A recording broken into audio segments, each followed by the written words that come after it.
Maraming salamat po, Pastor Vic. At maraming salamat din sa oras na ito sapagkat ginamit ako ng Panginoon upang magbahagi ng kanyang salita. Sino ba ako para tawagin ng Diyos? Ako isang aba na sumusunod sa Panginoon Jesucristo. At salamat din na binigyan niya ako ng karapatang magbahagi ng salita sa kanya sa oras na ito. Napatuloy o Diyos, habang nandito tayo sa sanlibutan ito, sa mundong ito, patuloy na kailangan magamit tayo para sa Panginoon. So, nung magtabag si pastor sa akin bilang kapatid na seryo, baka pwede ka, so nagtanggi muna ako. Sabi ko, hindi muna ako, baka hindi handa. Pero pagka kinabukasan, biglang nag-anong kalooban ko, ay hindi, gagawin ko na lang to. Sabi ko kasi, talagang ibinigay ng Diyos to para sa akin upang ako ang magbigay ng mensahe. Kaya kanina, pagdating ko, sabi ko, Pastor, huwag ka na, ako na lang. Sabi niya, kapatid, nakahanda na rin ako, sige, ako na lang muna. O ano, sa sunod ka, hindi, ngayon na ako. Kaya sabi ko salamat, napatuloy o Diyos na magagamit tayo, at ito naman ay binigay ng Diyos para sa atin, upang ang bawat isa sa atin ay magamit para sa gawain ng Panginoon. Patuloy lang na ipagkatiwala natin ang ating sarili sa Diyos, patuloy lang na maging kagamit-gamit tayo kasi alam mo naman ngayon, ang mundo ngayon ay ubod na ng sama, patuloy na kasamaan na. Kaya mapalad tayo dahil naglilingkod tayo sa ating Panginoon na buhay at nagagamit din tayo para sa kanyang gawain. So, ngayon maraming mga pinagkaabalahan ang mga tao, mayroong kinagigiliwan ang mga tao na wala na ang atensyon nila sa ating Panginoon Jesucristo. Bagkos, ang pinagkukulan nila ng pansin ngayon, yung kasiyahan ng kanilang sarili, kasiyahan na kung saan-saan lang ngayon na naririnig natin, nakikita natin sa TV kung ano-ano na lang, pero nakakalungkot. Dapat talaga iukol natin ang ating sarili para sa Panginoon. Kaya nga kahapon, konting kahapon, pumunta ko doon pagkatapos ng prayer meeting namin, ng Biyernes, mayroon kaming tiyuhin na halos hindi na makabangon, doon nakatira kay Ima. Ang nga niya, tapos sabi ni Ima, hindi siya kumakain dahil namabaga ang bunganga, puro sugat, ang labi niya, puro sugat. Kaya, pagkatapos namin ng prayer meeting, dumaan din ako doon. At pinanalangin ko rin na sabi ko, mabuti tumanggap siya kasi pilosopo rin yun eh.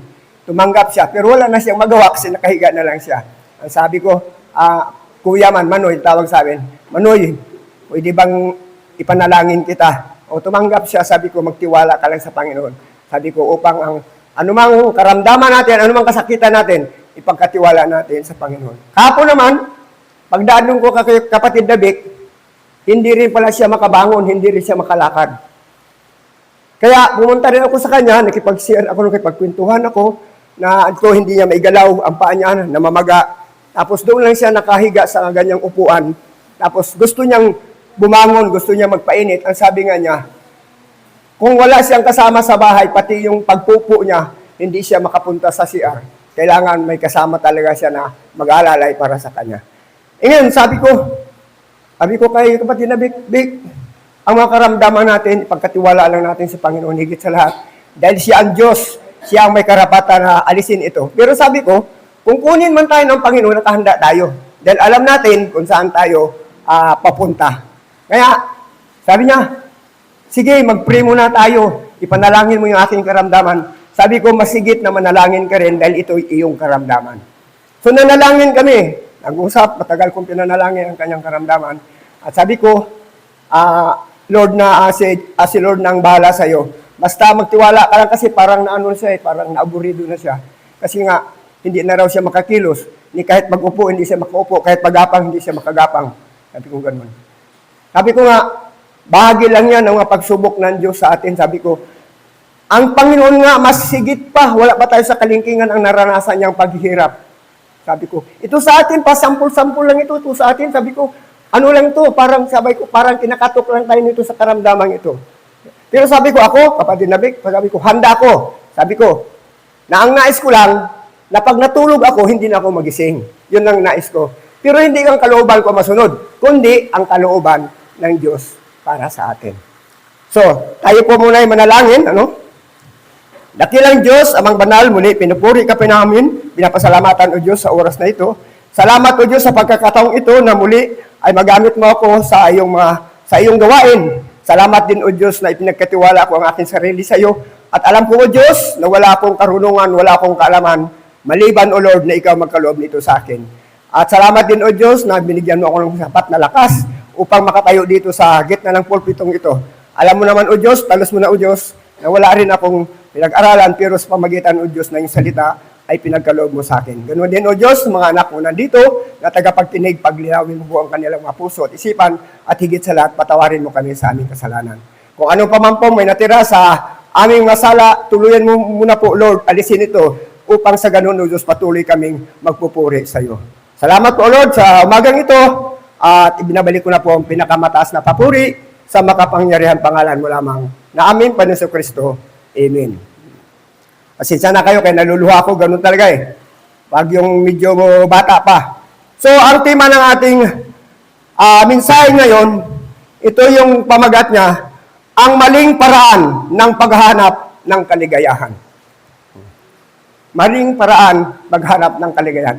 Maraming mga kaligayahan ngayon na ginagamit sa maling paraan. So, ang kaligayahan ay kailangan talaga madama sa ating puso, sa ating kalooban. Hindi yung kaligayahan lamang na pang-ibabaw lang.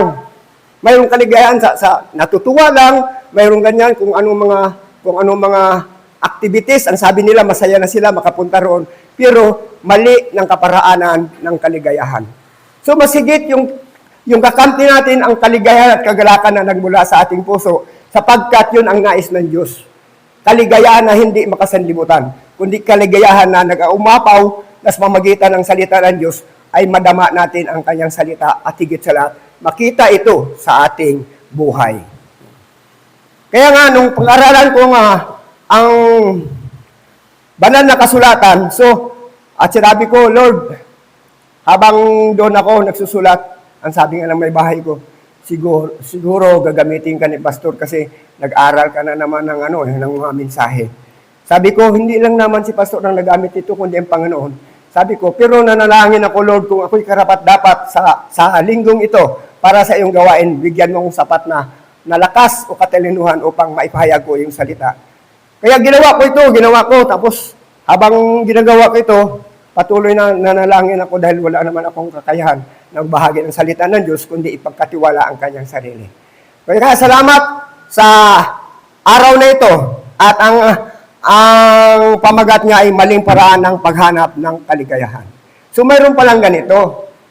May mali pala ng paraan. Ang alam ko, basta masaya ka, maligaya ka, mag-celebrate ka, mag-inom ka, kung ano-ano bisyo, ay masaya ka na dahil yun ang maligaya ka, pero hindi pala.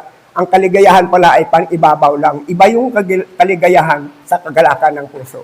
Ang kagalakan kasi galing sa puso bago dumating yung kaligayahan. Kaya kung masaya ka lang, maligaya ka lang, ay minsan nga, birthday. Katulad nga ng kapatid ko, birthday niya sa 6 itong buwan na to, si Binan. Yun ang lagi kong dinadalangin na madala ko dito.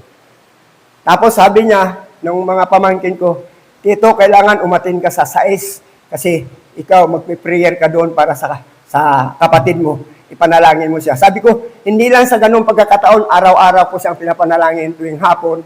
Nagpe-prayer kami mag-anak sa bahay bago matulog.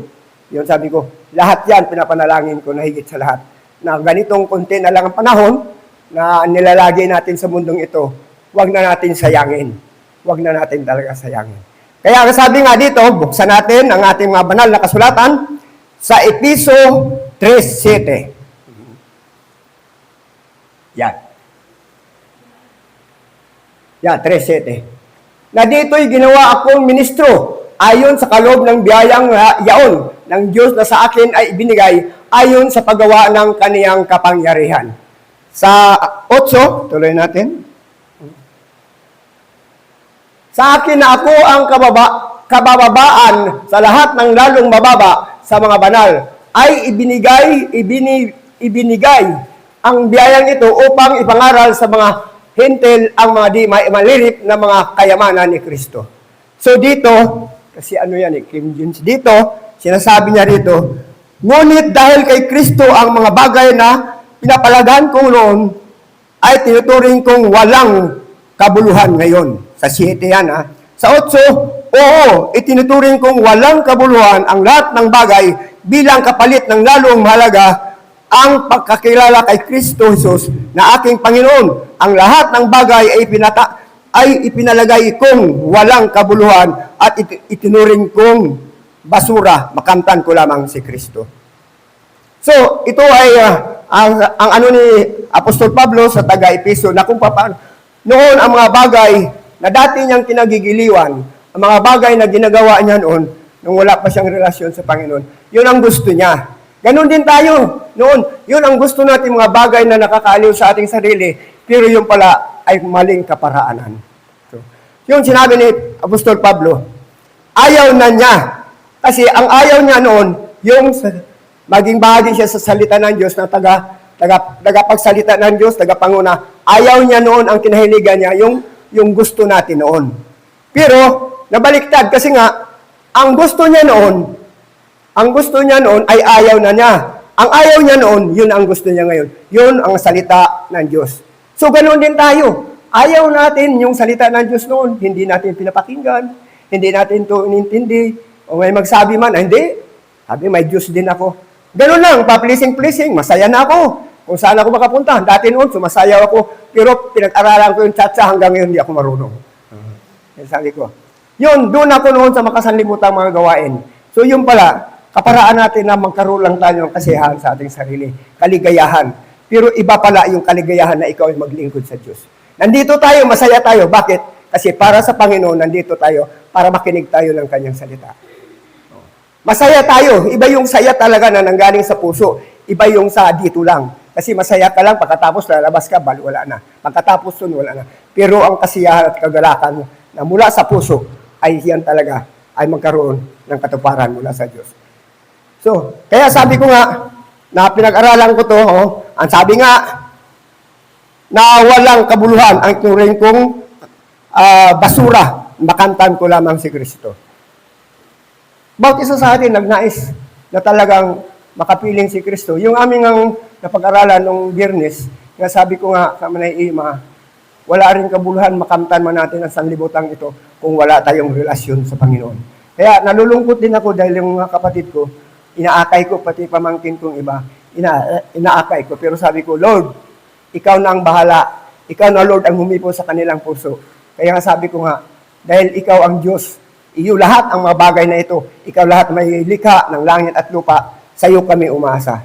Kung kami man, O Diyos, mawala, ay alam namin kung saan kami pupunta. Nga sabi ko nga kay kapatid na Vic, sabi ko, ingatan natin ang ating buhay na maging pakinabang, sabi ko, sa mundong ito. Sapagkat binigay ng Diyos yan na iningatan na kawangis niya, pero dapat natin ingatan, huwag nating abusuhin. Ay kaya sabi ko, ang tayo naman mga tao, sabi nga nila, oo, nandito pa tayo sa sanlibutan ito, pero may control na. May control na ang mga anak ng Diyos. Sapagkat ang sabi ng Panginoon, ipagkatiwala niyo sa akin at isurrender niyo ang inyong sarili sa akin dahil kayo'y makasalanan.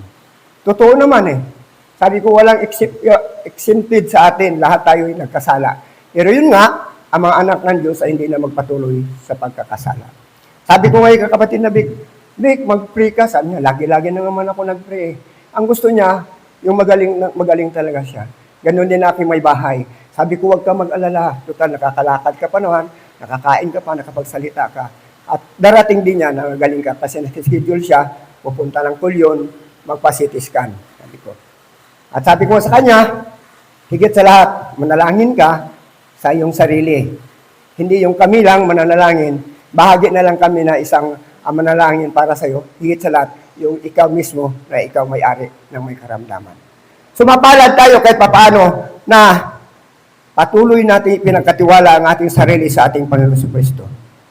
Kaya nga, ang mga gawa natin noon ay hindi na natin ginagawa ngayon. Bakit? Sapagkat nagkaroon na tayo ng relasyon sa ating Panginoon. O dito, mayroon ditong isang bagay ng kwento dito sa Lucas 15:13. Dito yung dalawang magkapatid na kung paano binahigaan ng kayamanan ng kanyang ama. At dito ang isa dito ay hindi niya Hindi niya ginamit sa mabuti ang kanyang kaparte sa kanyang kayamanan. So dito sa Lucas 15:13, at hindi nakakaraan ang maraming araw ay tinipong lahat ng anak na bunso ang ganang kaniya at naglakbay sa isang malayong lupain at dooy inaksaya ang kaniyang kabuhayan sa palunging pamumuhay. Palunging pamumuhay yung bisyo, yung lahat inano na niya doon. Iginastos na niya. Kaya dito sa sa 13, sa Lucas 15:13, pagkalipas ng ilang araw, ipinagbili ng bunso ang kanyang bahagi at nagpunta sa malayong lupain, nilustay niya roon sa mga bisyo ang lahat niyang kayamanan. So ito yung paraan ng kaligayahan, paraan ng paghanap ng kaligayahan. Hindi talaga sa Diyos, kundi sa kanyang sarili na maaliw siya, na masayahan siya. Yun lang, masayahan siya. Pagkatapos noon, wala na. Pero sa bandang huli, ay nagsisi siya sa ginawa niyang iyon. Nagsisi siya at doon niya nalaman na siya talaga ay mali ang kanyang kaparaanan upang magkaroon siya ng kaligayahan. So tayo rin ganun din. Magsisi tayo dahil alam natin na mali ang ating kaparaanan. Marami kasi ngayon, lalo na ngayong linggo, marami na ginagawa nila ang kanilang kaparaanan na aakala nila ay talagang yun ang paraan. Pero dapat sana talaga iukol natin ang ating panahon, lalo na sa ganitong gawain. Sapagkat tayo'y may Diyos. Sila, okay lang yun, pero nalulungkot ako kasi nandoon sa puso nila, sa isip nila, na ganito, mga kasayahan, ganito, lalo na, higit sa lahat, yung pagdadalo ng pista, sa mga santo-santo. So, masaya sila roon. Nagagalak sila doon. Pero sabi ko nga, paimbabaw lang na kagalakan dahil hindi mula sa puso. Pero ang higit sa lahat talagang ang kagalakan na makamta natin, na gagawin natin, yung maglingkod sa Panginoon. Yung magamit ng Panginoon ang ating mga lakas, ang ating mga, higit sa lahat, yung ating kaalaman, sapagkat ang sabi ko nga, may nakausap ako na, hindi naman tayo lahat na pare-parehos ang karunungan na ibinigay ng Diyos. Ang magawa, sabi ko, ang magawa mo, hindi ko kayang gawin. Ang magawa ko, hindi mo kayang gawin. Sabi ko, ganun ang kaparaanan ibinigay ng Diyos. Pero ang sabi ng Lord, magpagamit ka lang sa Kanya. Kaya nga, sabi ko, kung hindi tayo magpagamit sa Kanya at kung hindi tayo maglingkod, walang kabuluhan ang ating buhay. Parang tayo lang ang gumawa ng paraan para sa ating sarili. Kaya nga ako, sabi ko, Lord, sabi nga ni Pastor kanina, kunting na lang tayo, kunting buhay na lang tayo na ilalagay natin dito sa mundong ito. Sana nga may isa na mabata pa sa atin na siyang magtayo, na maging pastor dito sa pulpito upang siyang magbahagi ng salita. Sabi ko, totoo, Pastor, dahil marami na rin akong karamdaman. Bago nga ako pumunta rito, nag-inom na naman gamot, nag-inom sa aking sakit, nag-inom pa rin ako ng sakit sa aking tuhod. Kasi nagkaroon na ako ilang araw din ako ika-ika, pag hindi ako nakainom ng gamot, yun, kumikirot. Pero sabi ko, salamat po Diyos. Pinapasalamatan ko kasi kaloob mo ito, na ayon ito sa iyong kalooban. Kaya ang nais ni Diyos, ang Lord, na ang mga anak niya ay makaranas din ng ganung kasakitan. Sabi ko, mas higit nga ang dinanas ng Lord sa atin Dahil wala siyang kasalanan, pero siya ang nagdusa para sa atin. Siya ang umako sa ating kasalanan. Namatay siya sa krus para sa ating kaligtasan. Pero ang tao ngayon, hindi.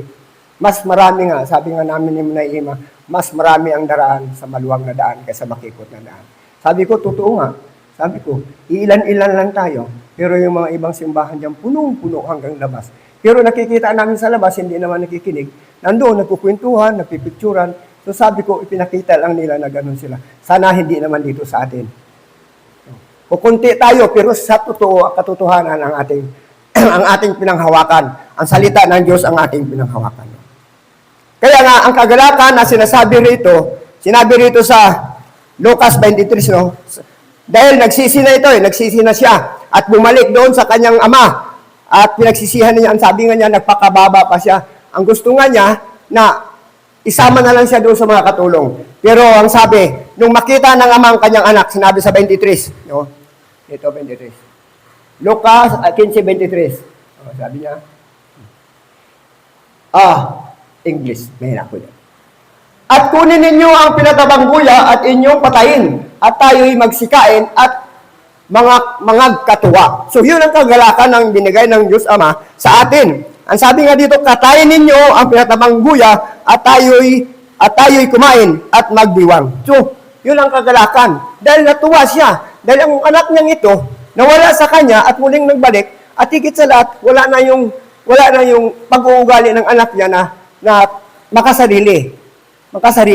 Kaya nga siya, nagbalik doon upang magpakababa. Ibig sabihin, inamin niya na siya ay nagkasala talaga. Inamin niya na talagang, at nagsisi siya. Subalit sa tuwa ng ama,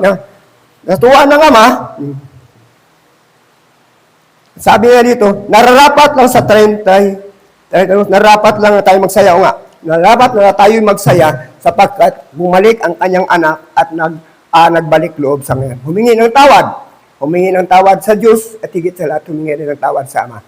Kaya nga sabi ko, tayo naman ay ganun talaga. Tayo'y nagkakamali, nagkakasala, pero higit sa lahat, magsisi at humingi ng tawad sa Panginoon. So, ang kagalakan na sinasabi dito ay kasiyahan na sinasabi rito. Ito'y bunga ng makasanlibutan na gawain. Ito'y bunga na ng sanlibutan. Bakit? Sapagkat ang nanatili ngayon dito, ang naghari ngayon, kundi ang diablo na ating kalaban. Ngayon, kung mahina ang ating pananampalataya, mahina ang ating pagtitiwala sa Panginoon, madali tayong madala. At baka ang iba bumalik pa doon sa dati nila. Pero sabi ko nga, hindi naman dito sa atin mangyari yun sapagkat nakikita ko, iilan-ilan lang tayo pero nandoon. Nakapokus sa salita ng Diyos, nakatuon ang kanilang puso, ang kanilang isip na maglingkod sa Panginoon. Alam ko na patuloy lang tayong magpagamit sa Panginoon upang magamit niya sa mga gawain para sa Kanya. Kaya nga sabi ko kay Pastor Vic, tayo pastor, sabi ko ikaw, 80 na. Tapos ako sa 69. Sabi ko ilang taon na lang. Pero sabi ko nga, hindi ako natatakot na mawala sapagkat alam ko na may Diyos ako, siya akong tagapagligtas. Dito sa awit 119, 1 hanggang 2. Mga awit 119, 1 hanggang 2. Ito, mapalad silang sakdal sa lakad na nagsisilakad sa kautusan ng Panginoon. Sa 8 o sa 2? Mapalad silang nag-iingat ng kanyang mga patutuo na nagsisihanap sa kanya ang buong puso. So, totoo yun. Hanapin natin ang ating puso sa Panginoon. Ang ngayang kalooban ang siya nating lakaran. Sapagkat ang sabi niya dito sa mga awit, mapalad ang mga taong malinis ang pamumuhay. Kautusan ni Yahweh ang sinusunod araw-araw. Sa 2, mapalad ang sumusunod sa kanyang patakaran, buong pusong naghahanap sa kanyang kalooban. Mapalad tayo dahil sinusunod natin ang ating Panginoon. Natagos sa ating puso. Hindi yung kagalakan na sa ibabaw lang, kundi doon talaga sa kaloob-looban. Kaya para ano pa? Pagkaroon tayo ng kasiyahan, magkaroon tayo ng kagalakan, wala naman tayong relasyon sa Panginoon. Ano mangyari sa buhay natin? Kapahamakan. Pero sa mga taong walang relasyon sa Panginoon, kasiyahan sa kanila, yun ay sapat na sa kanila. Ang katwiran nila, magsaya sila ngayon habang nandito pa sa libutan ito. Pero tayo, ang mga anak ng Diyos, nagsasaya tayo para paglingkod ng Panginoon. Andito tayo, masaya tayo para makinig ng salita ng Diyos na siya nating pagkain sa araw-araw. Bakit? Sapagkat ang Espiritu ng Diyos nandito na sa atin. Ang Diyos na siyang gumagawa na sa ating buhay. Siya na ang nangunguna, ang banal na Espiritu na ibinigay ng Diyos. Siya na ang nangasiwa. Siya na ang gumagawa para sa atin. Bakit? Kasi tayo ay mga anak ng Diyos. Kaya sabi ko, Lord, kung wala akong relasyon sa iyo, paano na ngayon ang buhay ko? Siguro, kasama na rin ako doon sa mga taong na humaling sa anumang mga bagay dito sa libutan na wala sa kalooban ng Diyos, nalalayo. Pero sabi ko nga, mapalad ako sapagkat maliliit pa kami, iniwan na ako ng magulang ko. Lumaki ako sa sarili ko lang. Tapos, nagkaasawa ko, 3 taon lang, iniwan ako. Pagkatapos, nagkaroon pa ako ng anak na retired din, na hindi makakain, hindi makalakad, hindi makatae. So, yun, ang binigay sa akin ng Diyos. Pero, Wala pa akong relasyon sa Panginoon, pero hindi ako gumawa ng anuman na ng masama para lang sa aking sarili. Kundi, alam ko na ang Diyos may layunin sa akin, ganun din sa bawat isa sa atin. May layunin ang Diyos sa bawat isa sa atin. Kung tayo'y magpagamit, mapalad tayo kung tayo gagamitin ng Panginoon. At dito naman sa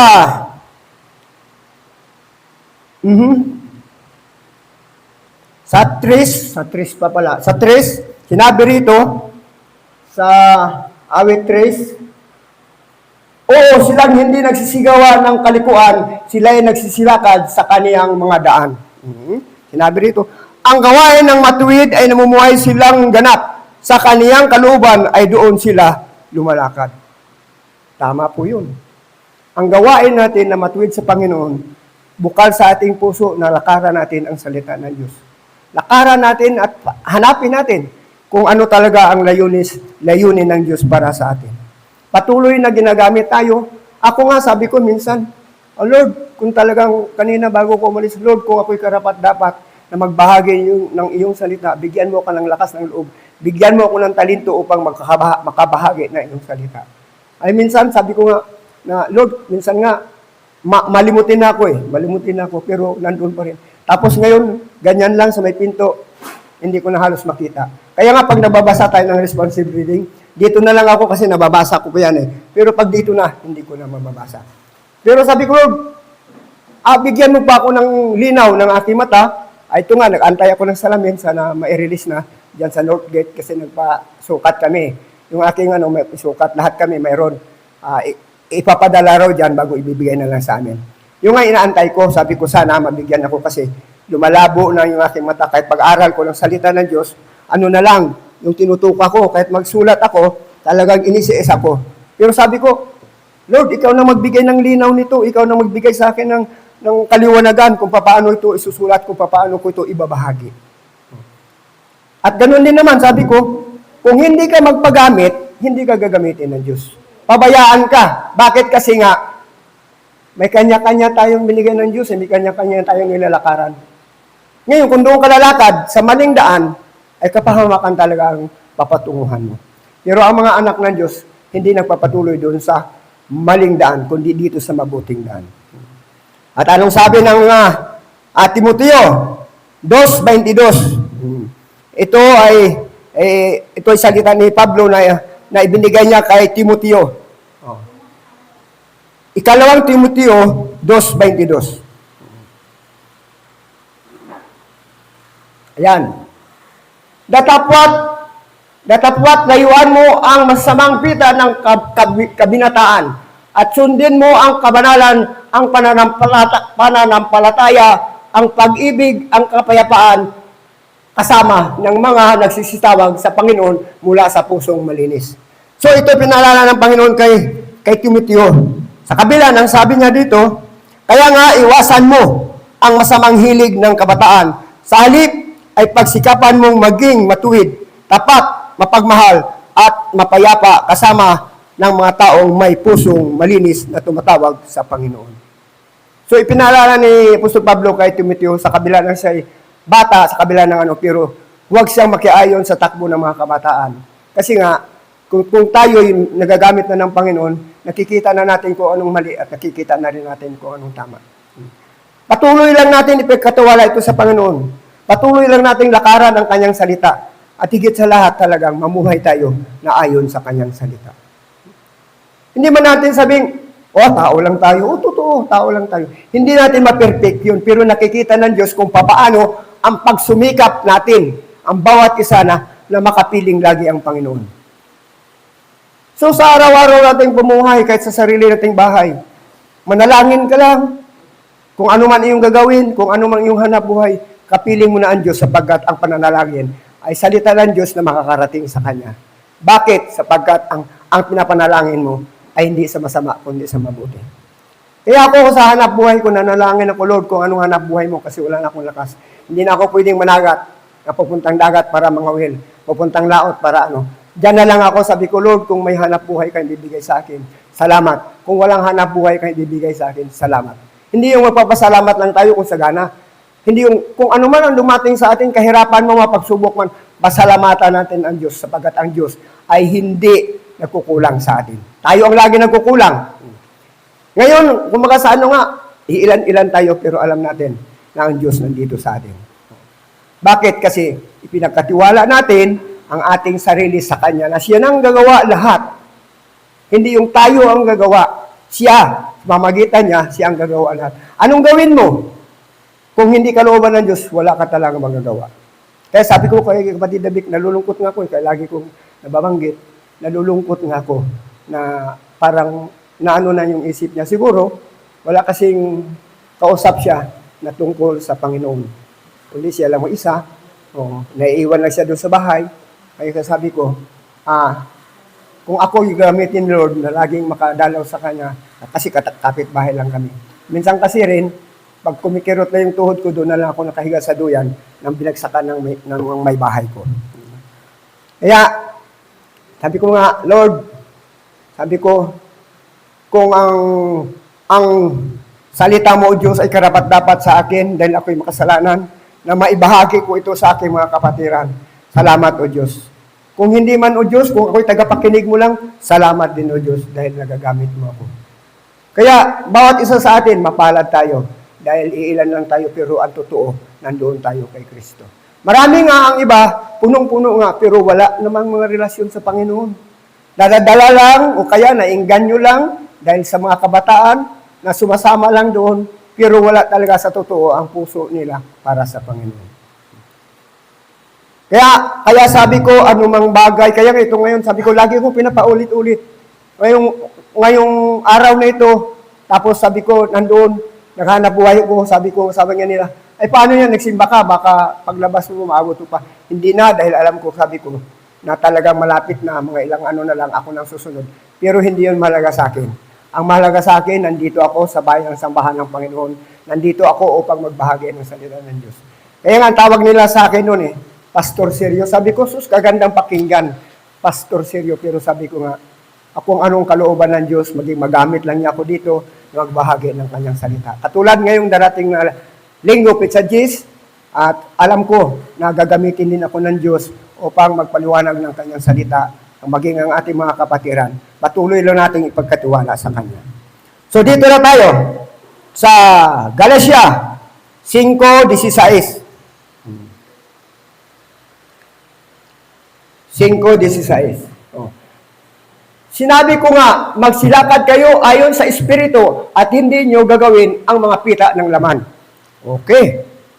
Tapos, sa 17. Sapagkat ang laman ay nagnanasa ng laban sa Espiritu at ang Espiritu ay laban sa laman. Sapagkat ang mga ito ay nagkakalaban upang huwag ninyong gawin ang bagay na inyong iibigin. So, tama po yun. Sapagkat sinabi nito, sinabi ko sa inyong, mamuhay kayo ayon sa Espiritu at hindi nyo pagbigyan ang mga pagnasa ng laman. Sa 17, sapagkat ang mga pagnasa ng laman ay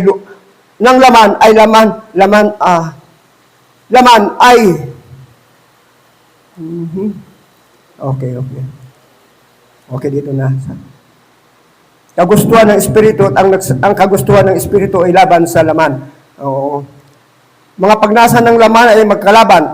Ang dalawang ito kaya napipigilan kayo sa paggawa ng nais ninyong gawin. Totoo po yun. Kasi hindi po tayo pwedeng maglingkod sa dalawang Panginoon Kung ang laman na nahilig ka sa paggawa ng makalaman, ito na ibig sabihin ang laman, makalaman yung makasalanan, na gumagawa ka, tapos ang Espiritu nandyan na sa'yo, yung magkakakontra yan Hindi pwedeng ang tubig at saka ang tubig at saka langis na pwedeng pagsamahin, hindi talaga magkahiwalay sila. Dapat magkahiwalay ito. Kung sa Espiritu ng Diyos tayo nabubuhay, sa Espiritu ng Diyos tayo, sa Espiritu ng Diyos din tayo mamamatay. Sapagkat anuman ang laman na ito, walang silbi ito, walang saysay, dahil dito lang ito, sa ibabaw ng sanlibutan ito. Ang laman ay kung ano nakakahiligan, nandoon na lahat sa laman. Pero kung may Espiritu ka na siyang nangasiwa sa iyo, siyang nangunguna sa iyo, siyang gumagawa sa iyo, at higit na mapapapalad tayo sa ating gagawin. Kasi ang sabi nga nito, kaya napipigilan kayo sa paggawa ng nais niyong gawin. So, ibig sabihin, may hadlang. Oh. Kasi nga, nandoon pa yung makalaman na ating kaisipan. So kung ang ating pamumuhay, sa spiritual na pamumuhay, patuloy natin makamtan ang salita ng Diyos. Kasi kung nasa Diyos na tayo, ang salita niya ang ating panghawakan, hindi na tayo makakagawa ng makalaman. Bakit? Kasi ang banal na espiritu na ang siyang nagsasabi sa iyo, huwag mong gawin yan. Huwag mo ituloy yan. Mayroon ng hadlang. Di ba? Mayroon ng mga bagay na gusto mong gawin, pero hindi mo magawa. Sabi nga ni Apostol Pablo, nang gusto ko noon, at ang ayaw ko noon, siya kong ginagawa ngayon. Yung gusto ko noon, ay ayaw ko na noon. Bakit? Kasi nga, naglingkod na siya sa Panginoon. Alam natin kung gaano si Pablo mag-usig sa mga anak ng Diyos. Pero tinawag siya ng Diyos. Mas higit siyang maalab sa anumang mga apostol. Si Pablo, ganun ang buhay niya. Kaya bakit tayo maging abala sa mga bagay nandito? Kaya minsan, nalungkot nga rin ako. Pinuntahan ko yung aking si Toto, si Roger, sabi niya, sasalubong siya sa may bahay niya. Tapos si Toto, ay parang matamlay ang katawan niya. Sabi ko, Lord, ikaw po ang humipo sa kanilang puso, kung ano man pong kadilanan. Kung ito'y ayon sa iyong kalooban, salamat po Lord. Kung hindi ayon sa iyong kalooban, salamat din po. Pero alam ko na ang Diyos hindi niya pabayaan ang dalawang ito. At sabi ko kay Roger, pwede naman, sabi ko, wala naman siguro mga dalahin eh. Sabi niya, sa sunod na lang ako, Kuya Sergio. Sabi ko, sige, sabi ko ganun, kasi ganun naman ako eh. Kung pagsabi ko, ay hindi sumama, wala akong magawa, basta pinaalala ko lang sa kanila.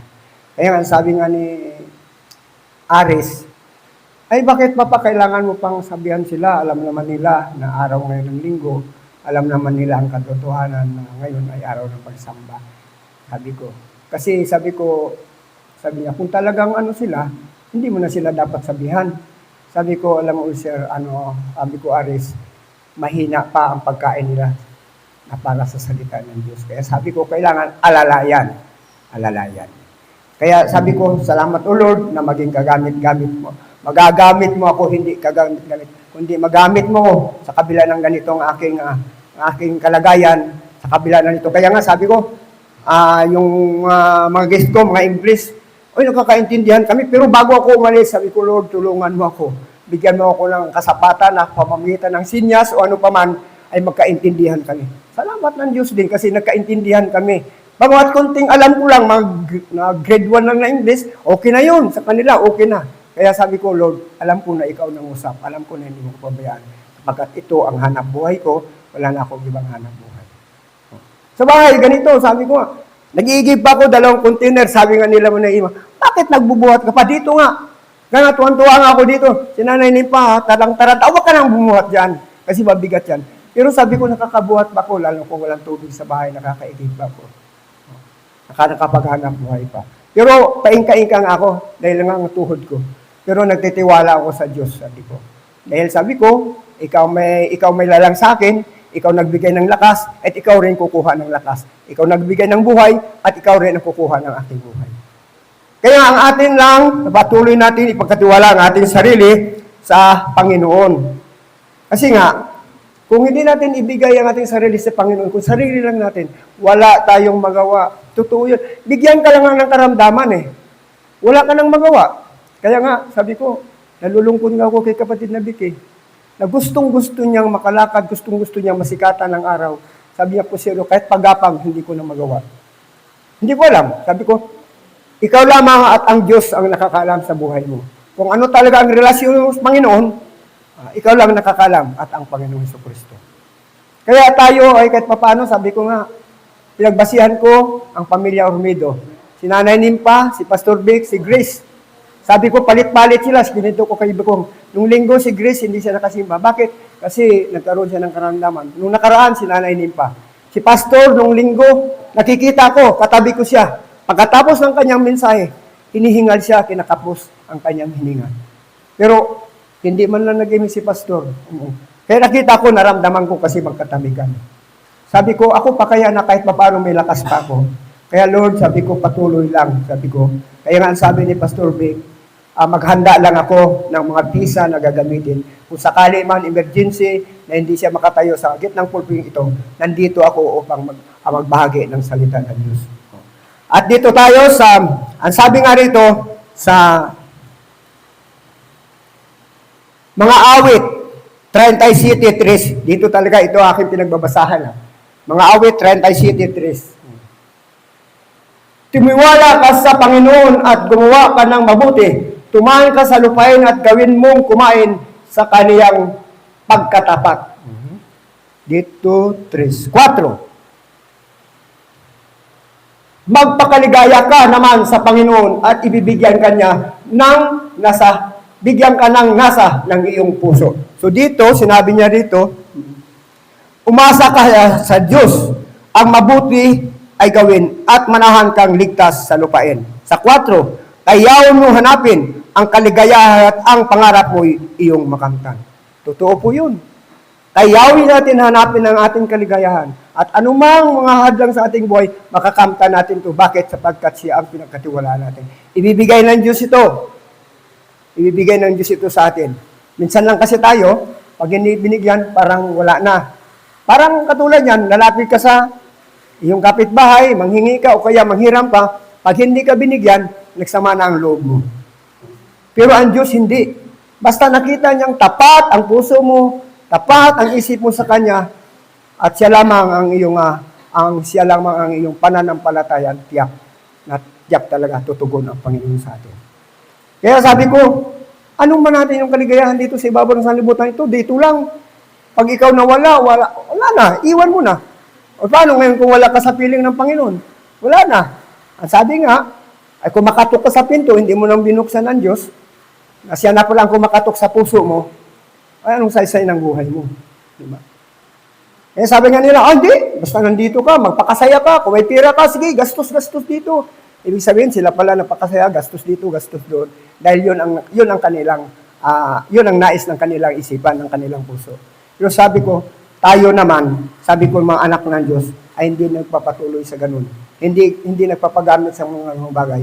Kaya nga, kahit mahirap tayo, kahit wala na tayong halos makain, wala na tayong maibili ng pangailangan natin, nandun pa rin nagsusumikap tayo sa paggawa ng mabuti para sa Panginoon.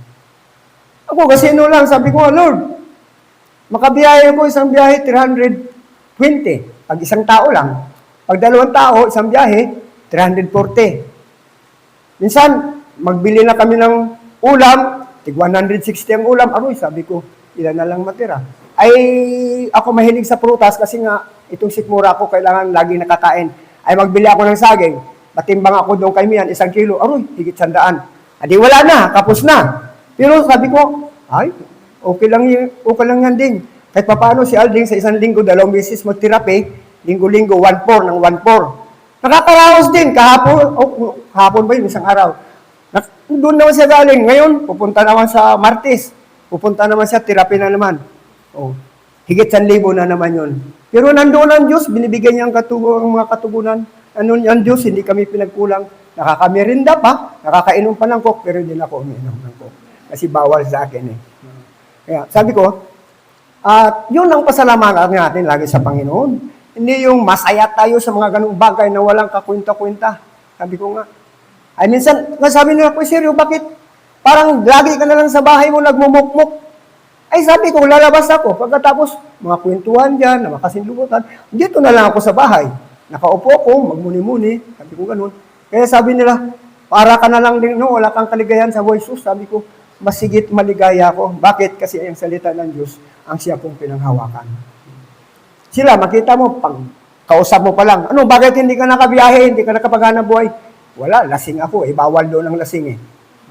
Bawal ang lasing. Hindi ka pwedeng magbiyahe pag nakainom ka, naamoyan ka ng alak, hindi ka pwede. Kaya sabi nga nila, mabuti pa kayo kasi rin, magkaroon tayo ng gawain. Na bago tayo, magkaipon-ipon muna tayo bago magbiyahe. Sabi niya, mag-prayer muna tayo. Sabi ko, maganda. Kaya lang, sabi ko, baka pag lagi tayo mag-prayer, kinabukasan, ngayon, marami pa, baka kinabukasan, tatlo na lang. Sabi ko kasi, magsipag-alisan na yun sila. Pero sabi ko, kung kalooban ng Panginoon, bakit hindi natin gawin? Kasi sabi ko, proteksyon natin yan, ang salita ng Diyos sa ating paghanap buhay. Marami kami doon, halos wala kami pinag-aralan. Si Parsuta, ako, si Binancio. Marami kami doon halos nakatapos. Ang iba, nakatungtong lang ng elementary, hindi pa nakatapos. Pero nandoon ay binigay ng Diyos ang kaunawaan sa bawat isa sa amin. Minsan, matipan ka nung nakaraan, sabi ko nga, wala silang alam na natipan ako ng 1,000. Ang misis ko nalaman kasi nagsumbong si Andoy, uy, natipan ka pala 1,000. Sabi ko, nga, ito, hinati namin. Kasi nag-iwan din ako para magamit ko, para sa pangailangan ko. At kung may bisita man ako, mayroon akong maibiling merinda, may pakain doon.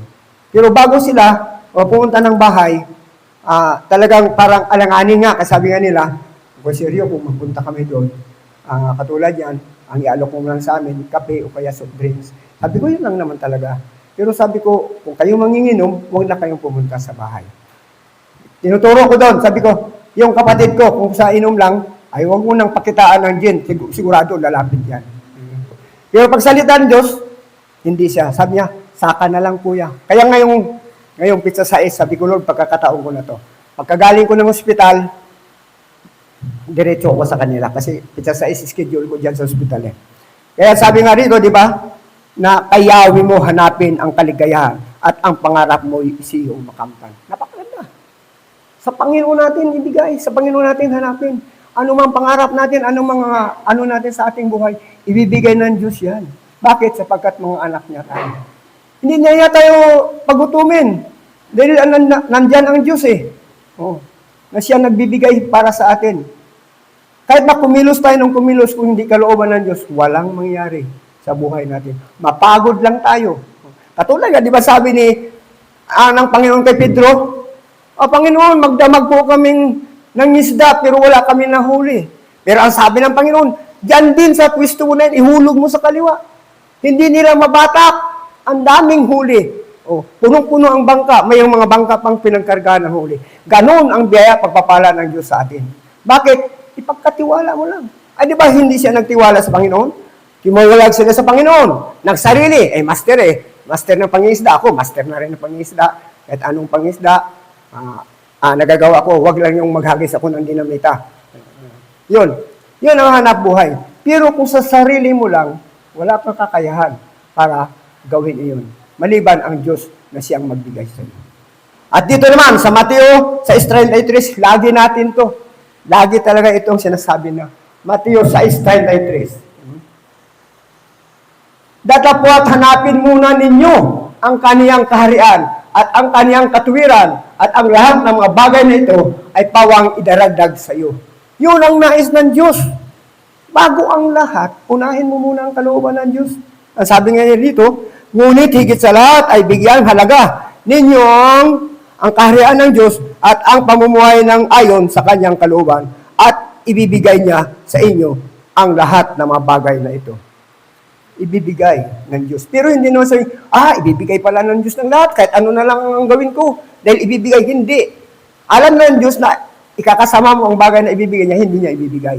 Yung ikapabuti mo, yung ikakalago mo sa iyong gawain.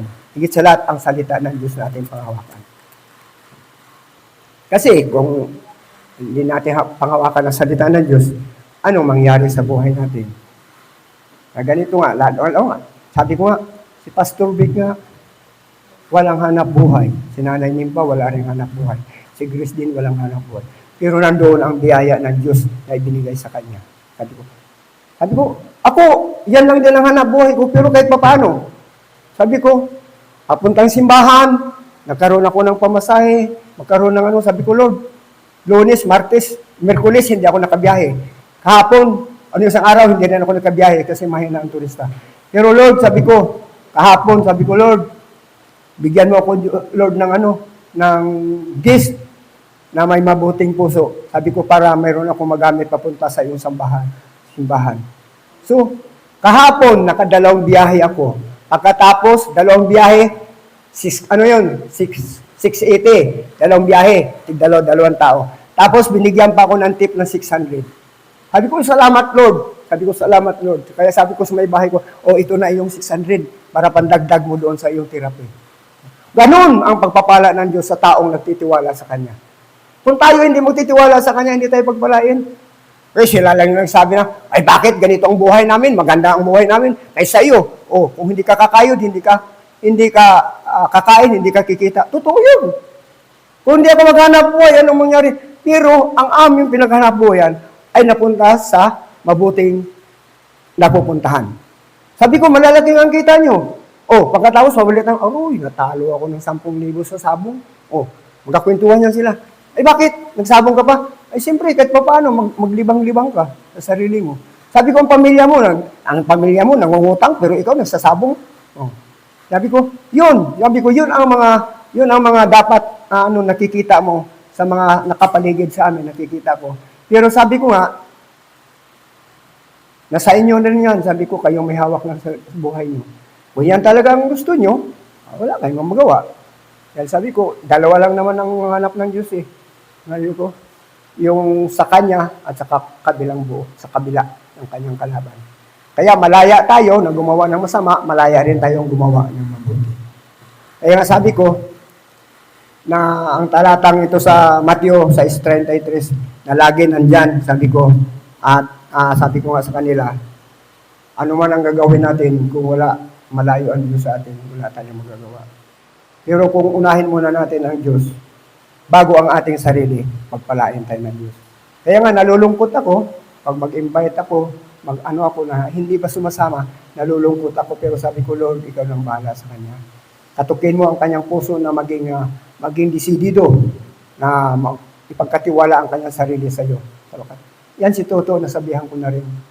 Hindi man yan nag-aimik, pero kanina, dinaanan ko siya. Parang sasagot siyang oo o hindi.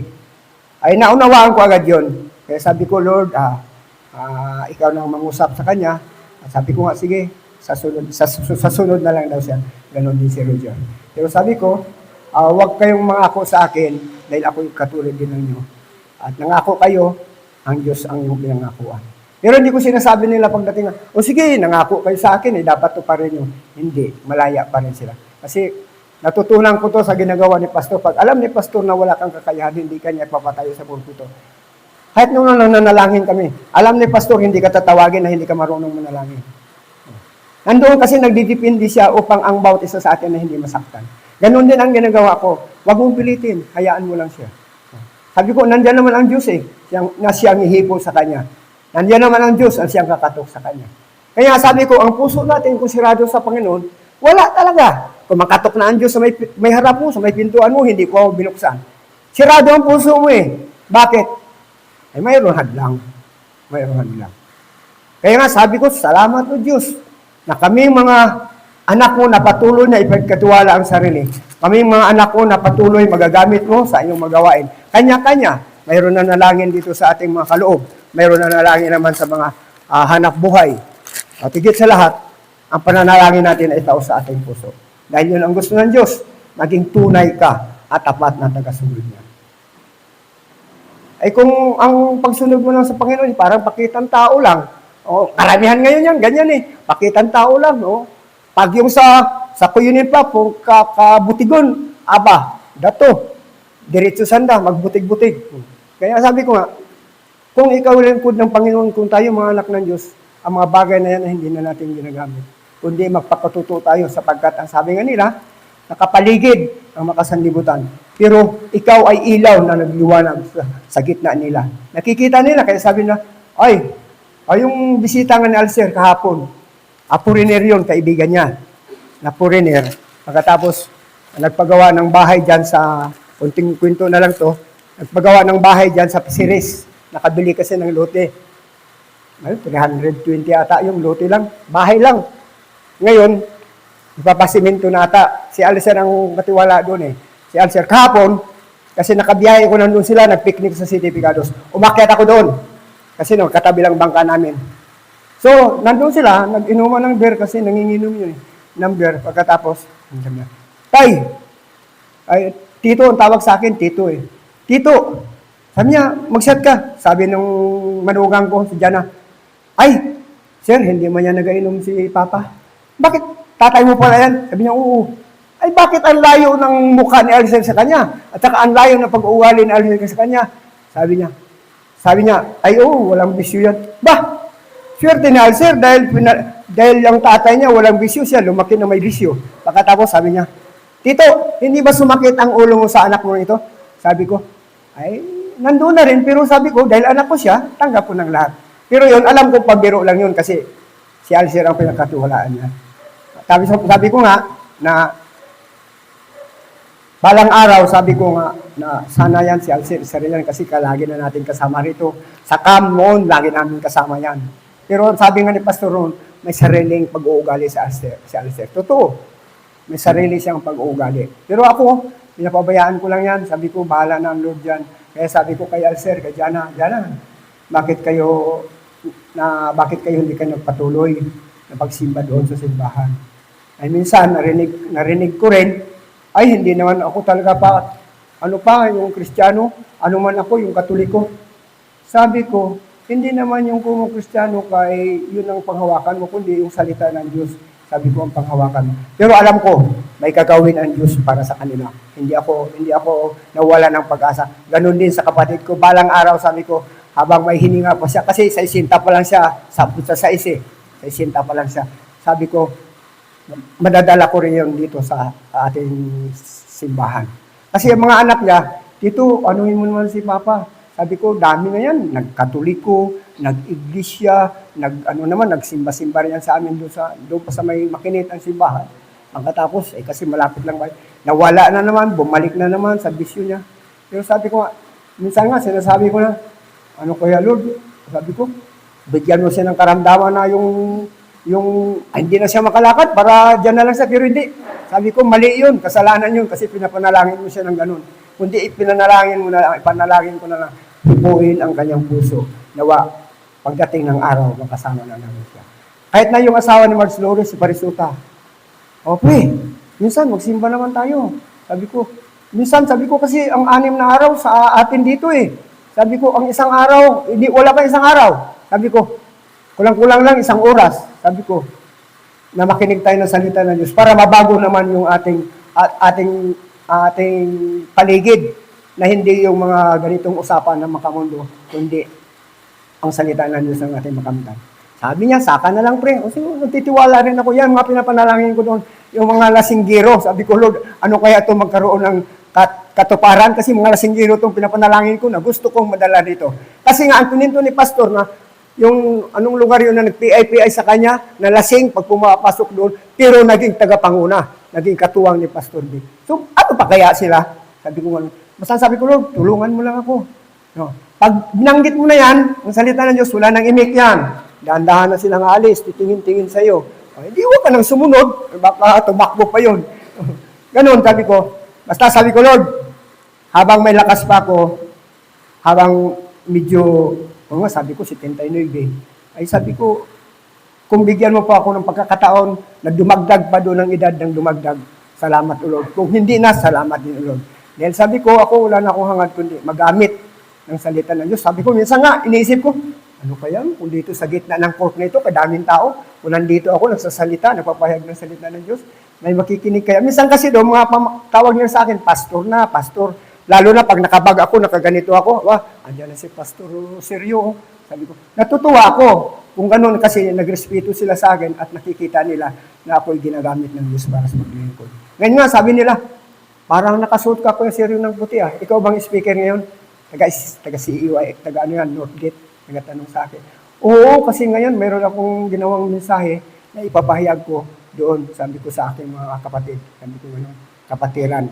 Sabi ko, kung loobin ng Diyos, pero doon pa talaga sa bahay. Sabi ko, Lord, ako na talaga. Sabi ko, siniksik ko na to.